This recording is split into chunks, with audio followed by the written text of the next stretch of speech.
Mungkin nggak zaman berpikir dia non-muslim? Nggak mungkin. Padahal namanya Hajjaj bin Amr ini seorang tokoh Yahudi. Seorang tokoh Yahudi. Dari Ibnu Abi Hurairah dan Qais bin Zaid. Namanya Qais bin Zaid ini tokoh Yahudi. Qais bin Zaid. Zahid itu Yahudi. Nanti ya, telah berhasil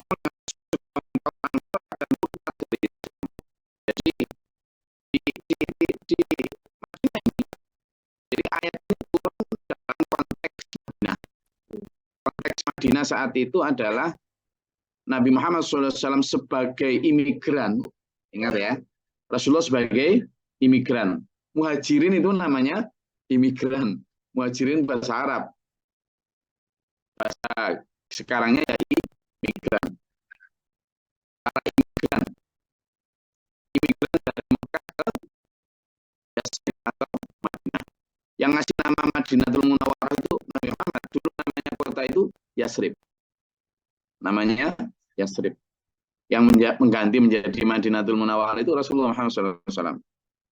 Bayangkan, seorang imigran lalu mengganti nama kota yang didatangi.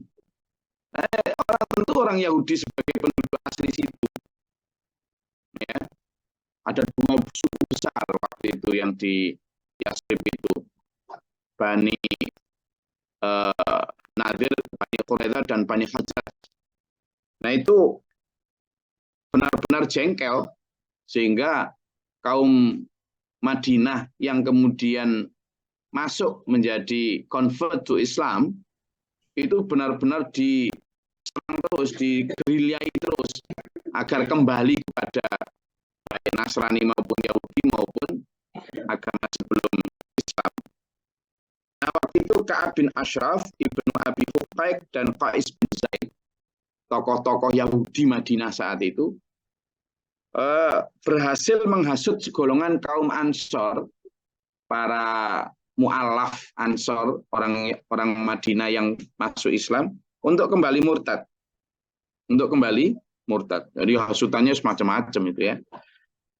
Lah mengetahui hal itu ada seorang Rifa'ah radhiyallahu anhu, sahabat Nabi, dan Abdullah bin Zubair radhiyallahu anhu, dan Sa'id bin Hasmah radhiyallahu anhu, 3 sahabat Nabi. Itu mengingatkan segolongan kaum Ansor yang tadi murtad lagi itu. Kamu jauhilah orang-orang Yahudi itu, jangan tinggal bersama mereka. Namun orang-orang Ansor itu menolak peringatan tersebut, lalu Allah menurunkan ayat ini. Nah, coba lihat ya. Jadi konteks ayat ini yang dimaksud dengan aulia, janganlah orang-orang beriman mengikuti atau menjadikan orang-orang kafir, baik Yahudi maupun Nasrani, sebagai pemimpin. Aulia, yang dimaksud pemimpin itu adalah pemimpin dalam hal apapun, termasuk dalam hal teman tadi itu. Teman yang diikuti itu kan berarti pemimpin dia. Nah, si Ka'ab bin Ashraf, Ibnu Abi Hurairah, Qais bin Zaid, ini kan orang-orang Yahudi, tokoh-tokoh Yahudi, para pemuka Yahudi yang kemudian menghasut beberapa kaum Ansor yang sudah masuk Islam untuk murtad kembali kepada agama sebelumnya. Berhasil. Nah, konteks ayat ini adalah bagaimana peringatan kepada orang-orang beriman. Karena apa? Ternyata bahkan orang yang sudah masuk Islam dan beriman pun, jika salah pergaulan, jika salah dalam memimpin orang, memilih orang yang diikuti, itu bisa murtad gitu. Maka la yattakhidhul mu'minuna kafirina auliya. Janganlah orang beriman itu menjadikan orang-orang kafir sebagai pemimpin min dunil mu'minin, dari di samping orang beriman. aulia sebagai pemimpin tadi itu konteksnya begitu. Jadi yang pertama gini yang perlu dipahami. Aulia di situ dalam hal apapun, pemimpin politik, pemimpin agama, pemimpin kehidupan, pemimpin pertemanan, pemimpin keluarga sekalipun. Itu jangan memilih orang yang dalam ayat ini jelas-jelas nanti membawa sampai kepada kekafiran. Pertama itu. Yang kedua, pilihan min dunillah itu kan jika ada pilihan. Jika ada pilihan antara berteman dengan orang-orang yang beriman dan berteman dengan orang-orang yang tidak beriman. Antara pemimpin yang tidak beriman dan pemimpin yang beriman. Jika ada pilihan itu, maka pilihlah orang yang beriman. Jangan memilih orang yang tidak beriman. Ayat ini menyatakan begitu. Wa may yaf'al dzalika falaysa minallahi fi syai'in. Barang siapa yang kemudian masih memilih mengikuti saran orang-orang Yahudi tadi, hasutan orang-orang Yahudi tadi, maka itu bukan ajaran Allah. Tak boleh begitu. Tak boleh begitu. Illa, tapi ada diskresi, ada exception. Apa? Boleh kamu mengambil orang selain itu sebagai pemimpin, illa antataku minhum tuqatan. Jika ada yang kamu takuti dari hal yang bisa ditakuti, misalnya pengikut atau umatnya Fir'aun waktu itu, nggak ada pilihan lain kecuali ya gimana berada dalam kerajaannya Fir'aun. Ya mau tidak mau ya aturan Fir'aun di situ entah pajak atau apa ya sikut, nggak bisa. Kecuali dalam hal akidah, ya nggak mau tetap. Tapi dalam hal aturan-aturan kemanusiaan ya tidak punya power dan tidak punya kuasa untuk ini ya mau tidak mau begitu. Atau misalnya sampai dalam konteks demokrasian sekarang, kadang kalau ada 2-3 calon pemimpin, 4-5 pemimpin, sampean kadang melihat nggak ada yang ini dipilih, kadang kemudian the best among the worst, gitu. The best among the worst itu apa? Ya yang terbaik dari yang terburuk. Nggak ada pilihan. Nah itu. Nah karena nggak ada pilihan, misalnya ini siapa? Mas Junet saja. Misalnya Mas Junet mengajukan diri sebagai calon presiden terpuluh. Ya. Nah kemudian Suryana dari Tasikmalaya. Sementara Pak Junet berasal dari Riau. Kemudian ada satu calon lagi, Juwarno Subroto Mangku Projo dari Delopo, yang jalannya di Keramik. Kemudian ada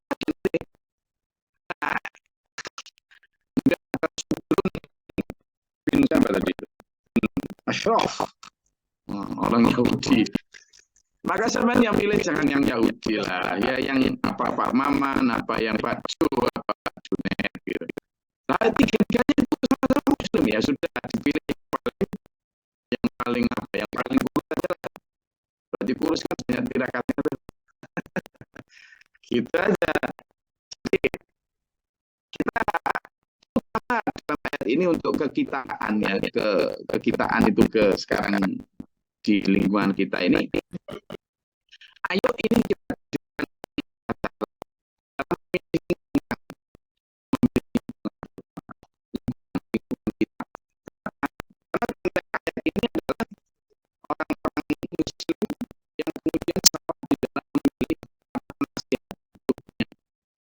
dia mengikuti nasihat dan hasutan siapa? Orang-orang tokoh Yahudi. Berwajah Arab, bernama Arab, ternyata Yahudi, dan itu sudah ada 400 tahun lalu.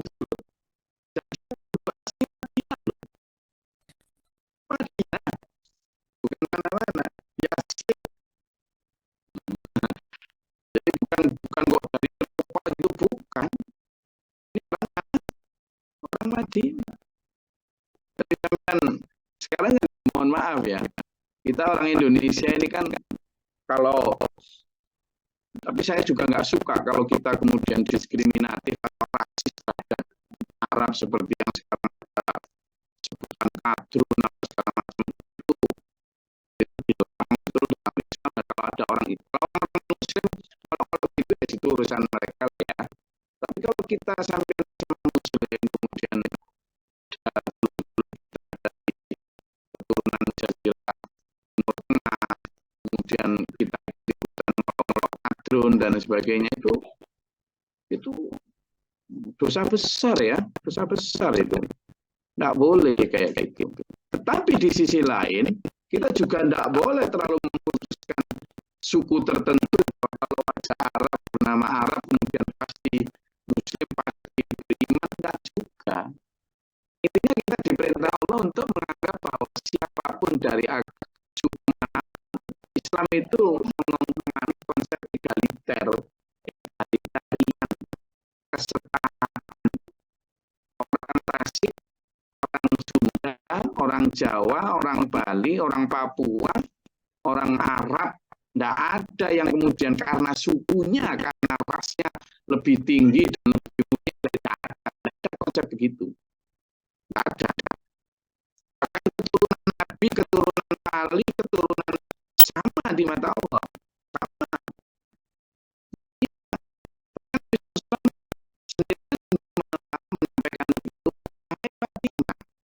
Jika kamu, Fatimah ya, langsung putri beliau, jika kamu tidak mengamalkan ajaran dan sunnahku, aku tidak bisa menjamin apapun keselamatanmu di akhirat. Nah itu kan berarti memberikan satu ketegasan bahwa sebenarnya oke, kamu mendapat kelebihan dengan menjadi keturunanku, yakni punya potensi lebih baik untuk selamat. Tapi itu dengan syarat jika kamu mengikuti ajaranku. Jadi dibuktikan dengan ada sebagian anak Nabi yang tidak bisa selamat, istri Nabi yang tidak bisa selamat, paman Nabi yang tidak bisa selamat, bapak Nabi yang tidak bisa selamat, sepupu Nabi yang tidak bisa selamat, anak Nabi yang tidak bisa selamat. Jadi itu Nabi Ibrahim. Artinya benar-benar kita harus sekali lagi ayat ini menegaskan, jangan mengambil lingkungan, jangan mengambil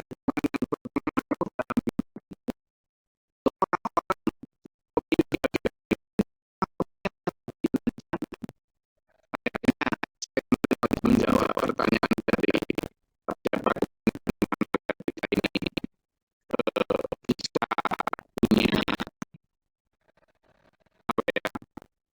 keyakinan seperti ketika diiming-iming untuk menjadi pegawai negeri, ketika kita diiming-iming menjadi ahli surga gimana ya, atau ketika kita ditakuti dengan neraka itu kita punya rasa takut seperti ketika kita ditakuti akan mati, gimana caranya?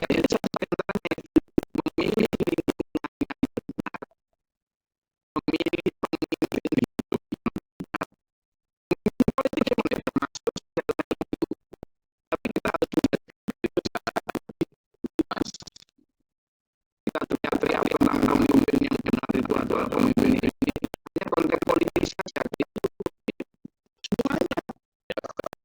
Politik yang pemimpin tujuannya pemimpin bahkan permanen sekalipun itu sangat mempengaruhi kita. Meskipun ya ada sesi antara pengecualian jika kalian dalam negeri-negeri yang boleh, yang pemerintahan yang boleh, yang tidak mampu berbuat apa-apa, seperti misalnya India sekarang yang luar biasa membuat perang-perang permusuhan dengan negaranya yang Muslim dan sebagainya. Ya, pilihannya ada dua kalau itu. Satu, dia punya kekuatan yang melawan. Jika tidak punya kekuatan, ya masuk di dalam belahan dan takut untuk kekuatan. Ya. Dan Allah memberi peringatan kalian dengan peringatan yang yang berlebihan jadi akan berlaku dari Allah kecuali karena siasat menjaga diri dari sesuatu yang kami dari mereka. Jadi kalau misalnya itu waktu di Mekah ada satu keluarga yang akan pertama di Islam itu yang pada di lingkungan itu oleh para pemuka musyrik Mekah itu disiksa untuk keluar dari Muhammad SAW. Nah, itu disiksa betul-betul keluar itu disiksa. Kemudian yang pertama itu bapak sendiri tidak mau dengan hukuman mati. Nah, kemudian kehadiran ibunya, lalu anaknya ini yang disiksa dia bilang, akhirnya dia pura-pura untuk gitu. Nah, itu yang jadi oleh Rasulullah. Nah, kan dia kemudian setelah dilepaskan yang itu, kemudian menghadap Rasulullah dan menanyakan itu, saya benar-benar beriman ya Rasul. Saya melakukan itu hanya karena bahwa siasat saja. Karena memang kita tahu kalau dibully intinya hanya untuk siasat saja. Ya. Dan Allah memperingatkan kalian sisanya. Wailallahu al-masir, dan hanya kepada Allah kalian akan alifah tentu. Ya, yang sering kita bicarakan ya. Kalau kita mundur dari membangkangkan kebenaran, kita akan kegilas Allah. Kalau kita maju, kita akan kegilas manusia. Tapi kalau kita maju di gilas manusia, kita akan bisa minta pertolongan Allah. Toh kita nanti kembali kepada Allah.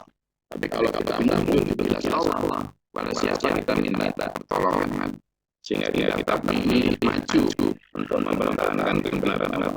Boleh untuk masuk jika kalian menyembunyikan apa yang ada di dalam hati, betul-betul akan makanya buat Allah kuat. Ini semeter. Ya Allah akan mengetahuinya. Maka ini anjuran untuk berperilaku jujur apa adanya ya.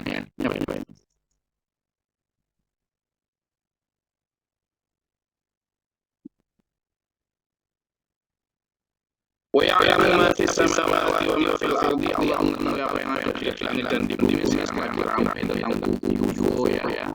Unidentified flying object.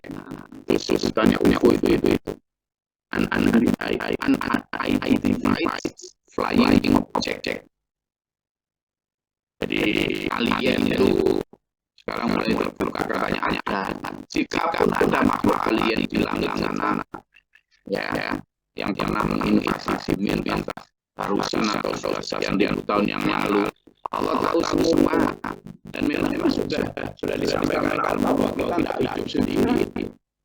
Ya, misalnya aja yusabbihu lahu ma fis samawati wa ma fil ardi, bertasbih memuji Allah apa yang ada di langit dan di bumi. Bahkan disampaikan dan para binatang kelatan dan bunyi. Di langit itu kan bisa bermakna luas. Tidak hanya para malaikat, bisa jadi memang Allah menciptakan makhluk di planet-planet yang sangat banyak di sana. Apakah makhluk itu ngantuk atau enggak, kita tidak tahu juga ya. Wallahu a'lam bishawab. Dan Allah Maha Kuasa atas segala sesuatu ya. Oke, silakan kalau ada yang mau disampaikan. Allah Maha Kuasa dulu ya. Enggak. Alhamdulillah. Ayo silakan, ada mau disampaikan kan? Ditanyakan apa?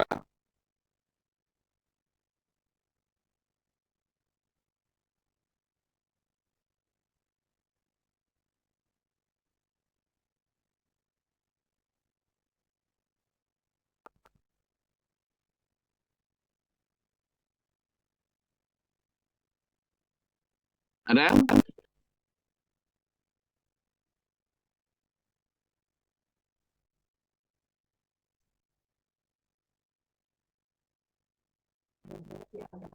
Assalamualaikum izin Gus.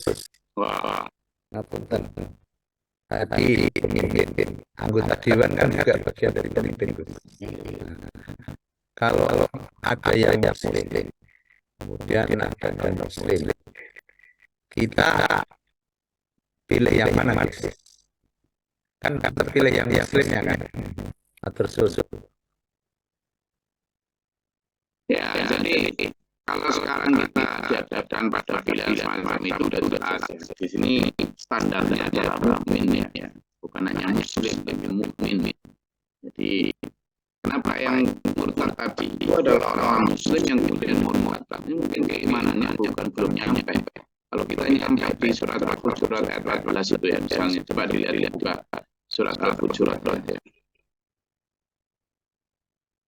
Surat Al-Hujurat ayat 14.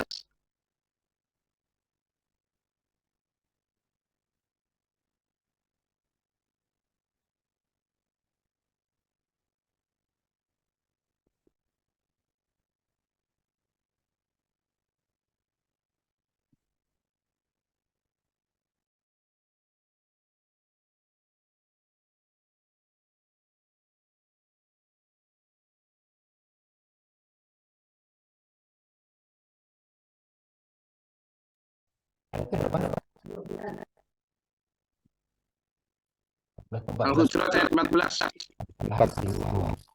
Surat 49.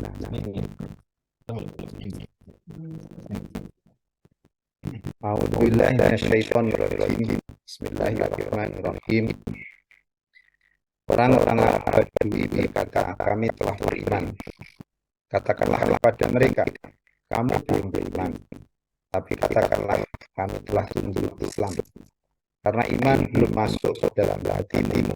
Dan jika kamu taat kepada Allah dan Rasul-Nya, Dia tidak akan mengurangi sedikit pun pahala amal. Sungguh Allah Maha Pengampun, Maha Penyayang. Shadaqallahu adzim.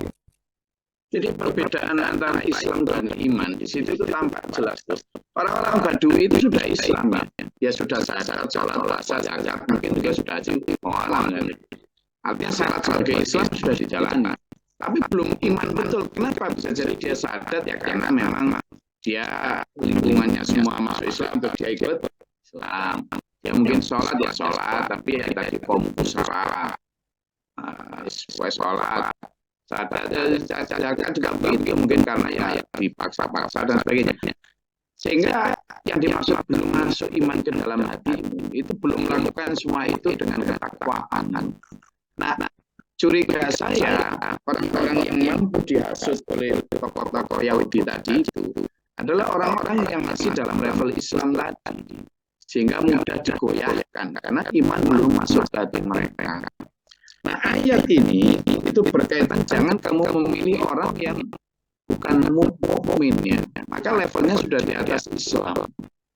Nah, tapi kalau daripada itu tadi the best among the worst gitu kan, saya kalaupun belum mukmin minimal kan muslim kan gitu.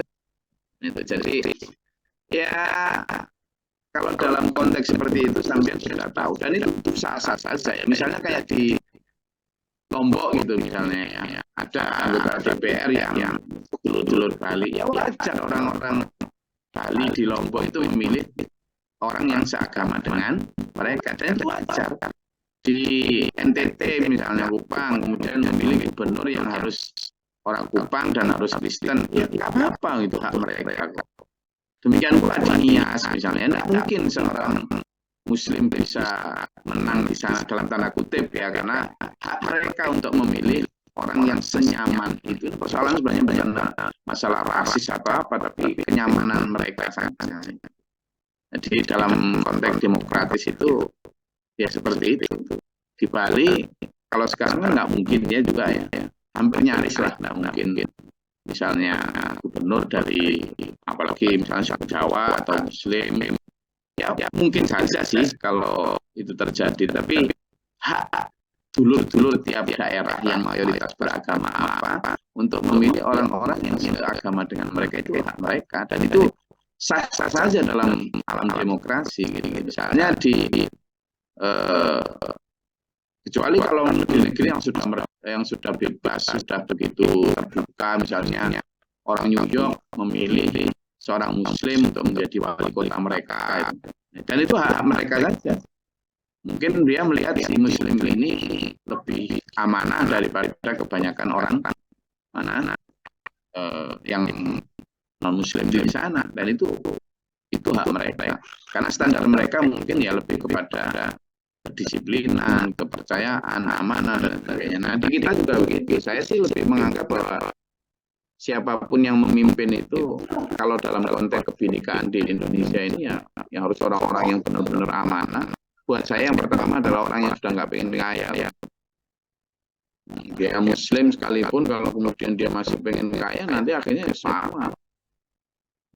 Pokoknya orang yang sudah nggak pengen kaya, orang yang benar-benar itu loh, KKN itu loh, polusi dan nepotisme itu. Betul. Itu yang sulit dicari. Nah, ada bang. Oh ya. Ada, insya Allah ada lah. Alhamdulillah. Tapi kalau seandainya di sini ini yang mencalonkan diri itu Pak Jun gitu, saya pilih. Coba Pak Jun, saya ingin mengenalkan Pak Jun. Coba Pak Jun. Nah, diorbitkan, Pak. Coba, ini diorbitkan perlu. Pak Majukan mau nyalon jadi apa? Ya. Pak Majukan. Siap. Sama mau nyalon jadi apa? Kalau Kepala ini Gus. apa? Kepala keluarga. Kepala keluarga itu juga termasuk konsep aulia di sini loh ya. Jadi jangan memilih majukan yang non Muslim, misalnya gitu. Kalau seandainya majukan itu adalah Yahudi, jangan kau memilih majukan sebagai suami, kan gitu itu. Ayat itu kan bisa diartikan begitu. Gitu loh. Kalau ada pilihan antara majukan dan matkain, gitu. Yang majukan adalah Yahudi dan matkain adalah Muslim, dan kamu mau memilih mereka sebagai calon mantu atau calon suami, pilihlah yang matkain. Kecuali kalau majukan kemudian masuk. Gitu ya Pak Majukan ya. Jadi itu konsepnya luas ya dalam konteks keislaman, dalam konteks dunia politik, dunia keluarga bahkan sekalipun. Itu pilih orang yang beriman. Lagi.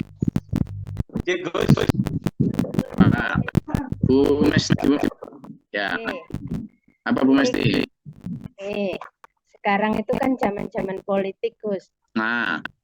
Kalau kita hidup di Bali, salah nih seandainya mendukung salah satu.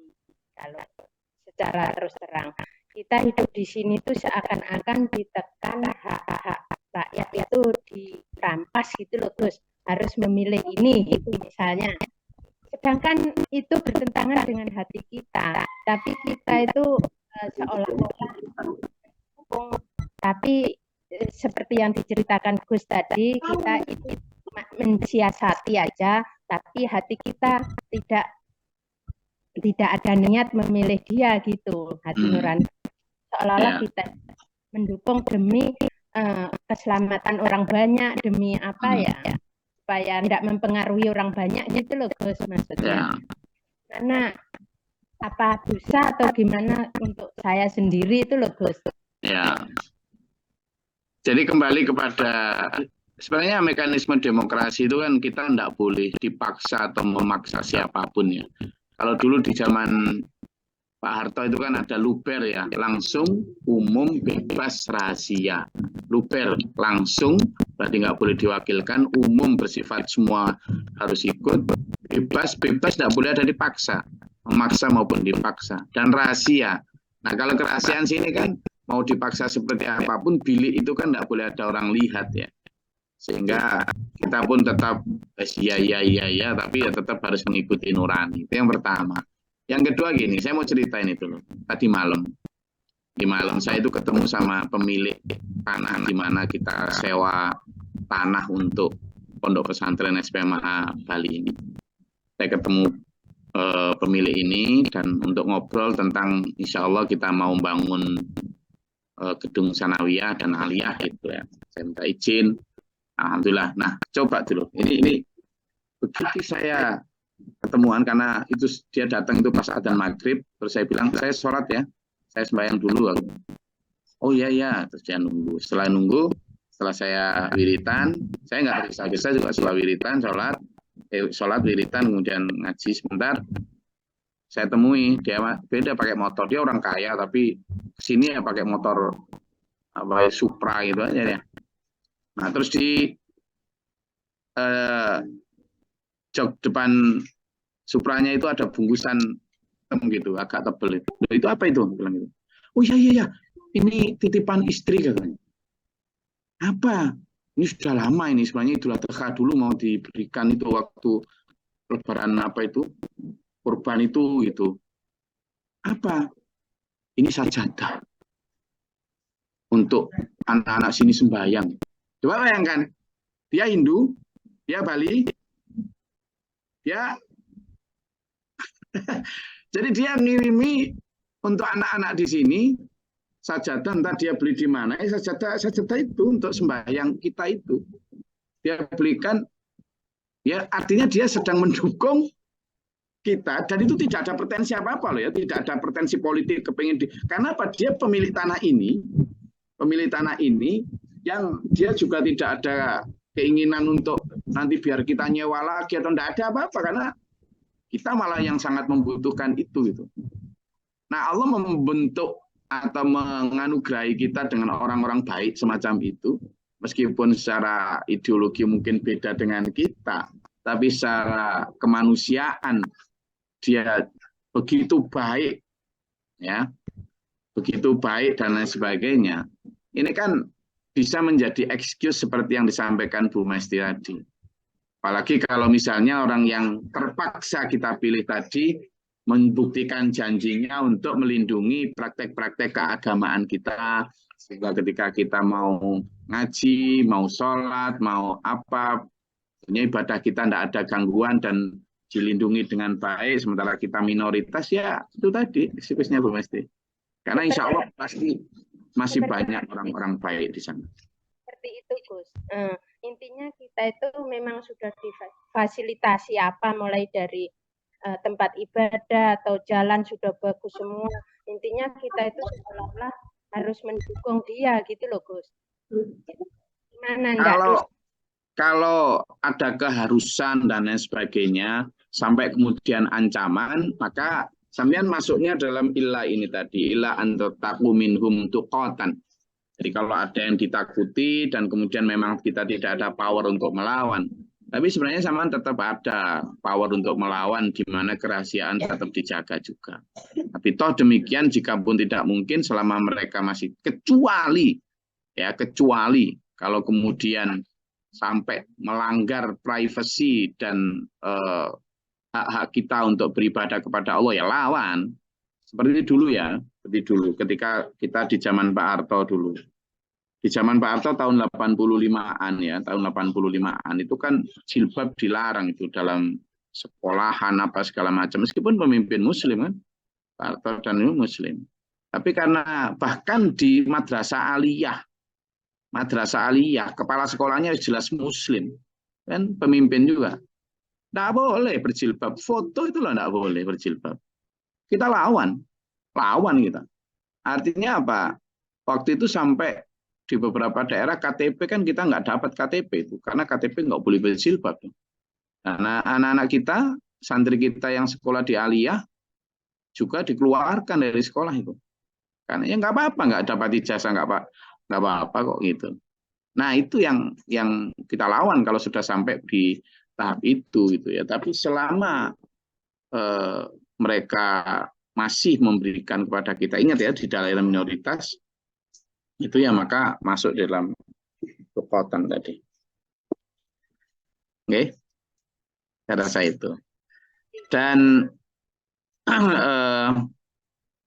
kemampuan kita untuk benar-benar bersiasat, karena politik itu kan siasat ya, dan agama itu mbahnya politik gitu ya, sehingga kita baik konsep lakum dinukum waliyadin, baik konsep lana amaluna walakum amalukum, baik konsep seperti ini tadi di dalam daerah di mana tidak punya power untuk mengatur, tapi kemudian harus diatur, kita masih beruntung karena kita diberi keleluasaan untuk merahasiakan pilihan-pilihan. Saya rasa itu. Ada lagi?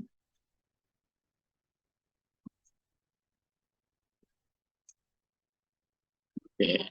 Saya rasa cukup ya kajian kita pada pagi hari ini. Semoga Allah merahmati kita, memberikan kepada kita benar-benar hati yang bersih untuk terutama menyoroti diri kita sendiri, seiman apa kita, apakah baru muslim seperti orang-orang Arab Badui tadi. Muslim sudah bagus ya, dan tapi muslim kita harus meningkatkan diri untuk sampai kepada beriman. Karena antara iman dan Islam itu seperti ayam dan telur kemarin.